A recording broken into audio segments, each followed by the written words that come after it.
Before the break, we asked who was the first Prime Minister to agree to a TV leaders debate.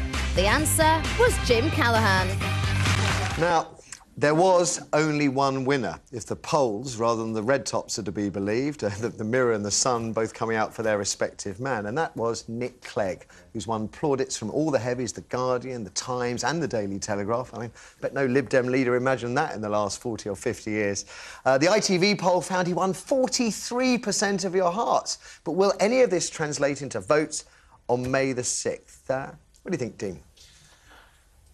I think he did really, really well, Nick Clegg, and he was the only one that hadn't really got anything to defend. Absolutely, nothing to lose. He got nothing to lose, so he came over as the everyman, and, you know, I want to be honest with you, and all that kind of stuff.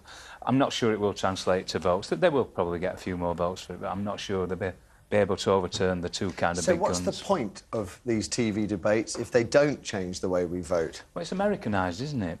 You know, I don't really know. Do you approve? Because I was saying yesterday, I'm not sure I approve of this. It's party politics reduced to personality politics. Well, we've seen it all over all the years. They've all had their individual moments throughout the years of putting their policies forward and things. They just happen to do it all on the same stage.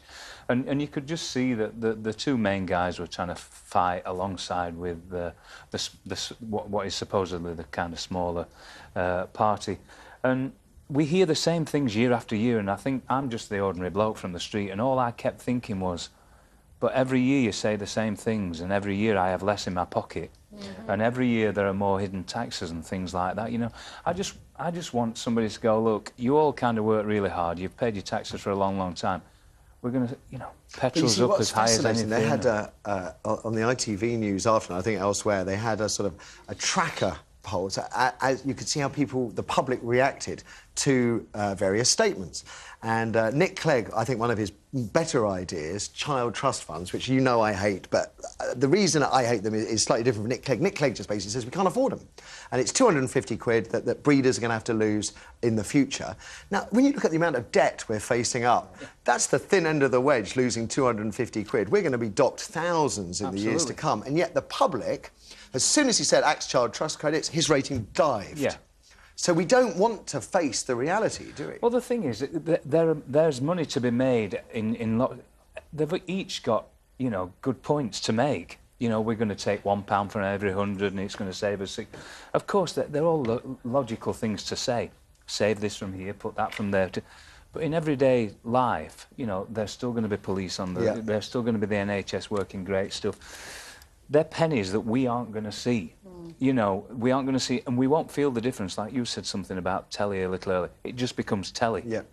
It just becomes the world that there are police there are the NHS, they're all doing fantastic jobs. They might save £5 billion, but we aren't going to get anything. No.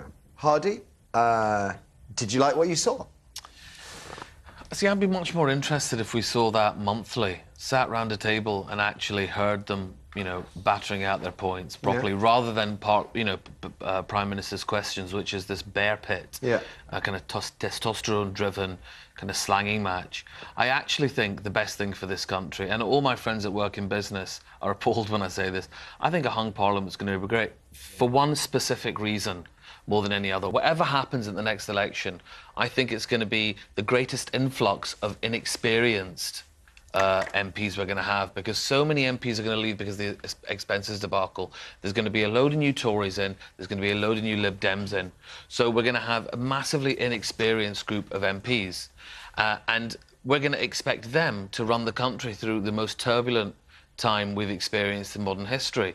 So I think, actually, we need some consensus. We need people helping each other out. And there were moments there. You can have a go at Gordon Brown all you like, but it's quite a big thing for one politician to say he agrees with somebody who's threatening his position. And I think Gordon Brown should be applauded for his honesty and decency. Do you know what? We could do with a little bit more honesty and decency in politics. Now, they were saying, some of the papers yesterday, and we took the mick out of them, that there were going to be 30 million people watching this last night. How many do you think actually did, Liz? Not that many at all.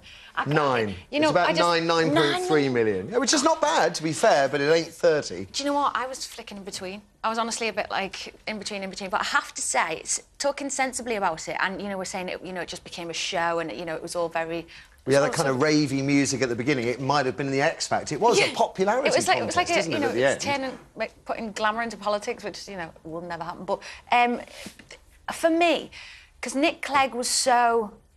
just really, really held his own.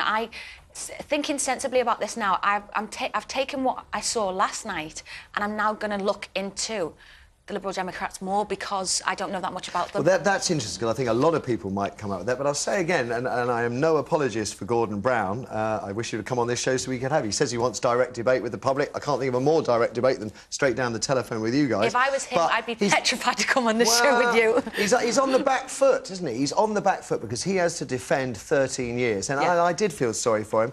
Listen, we'll drop Tiger Woods today. We need to spend more time on this. I want to hear what you have to say. Kirsty, should we take some calls? Yeah, sure. First we have Zach on line 1. Zach, good morning. Hello, good morning.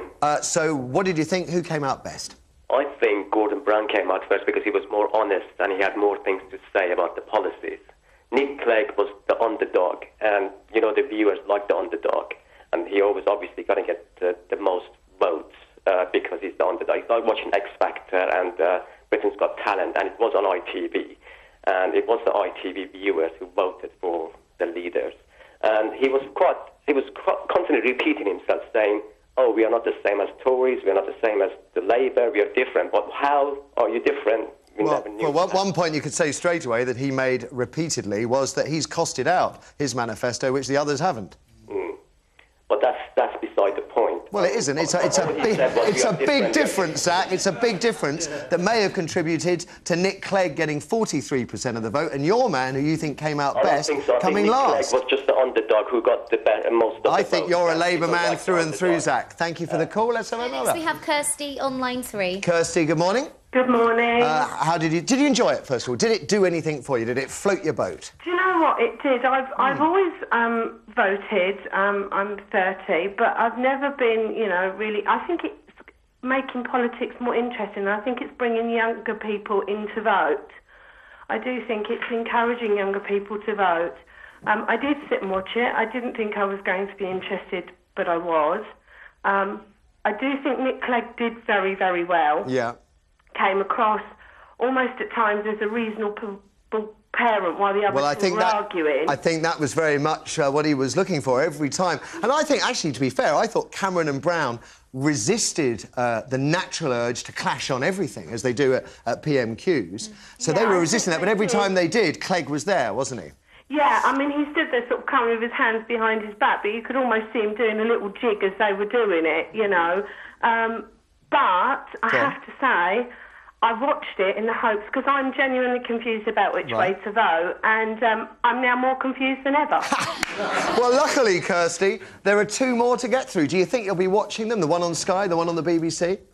Yeah, I think I will. I think I will, because I'm kind of in the interest of fairness, so I think I will watch them all. But I have to say, I liked Nick Clegg's policy on immigration. I liked Brown's commitment to spending on schools and health and police. Yep. And I liked Cameron's policy on cutting waste. So basically, I want all of it. Typical woman. Thanks, Kirsty. Listen, as I said, we were going to talk about Tiger Woods. Let's drop that. We've got so many calls to get through. We'd love to hear more from you. 0207 173 5555 is the number if you want to have a word. Who won the debate, Clegg, Cameron or Brown? And will it change the way you vote come May the 6th? We're back in less than 4.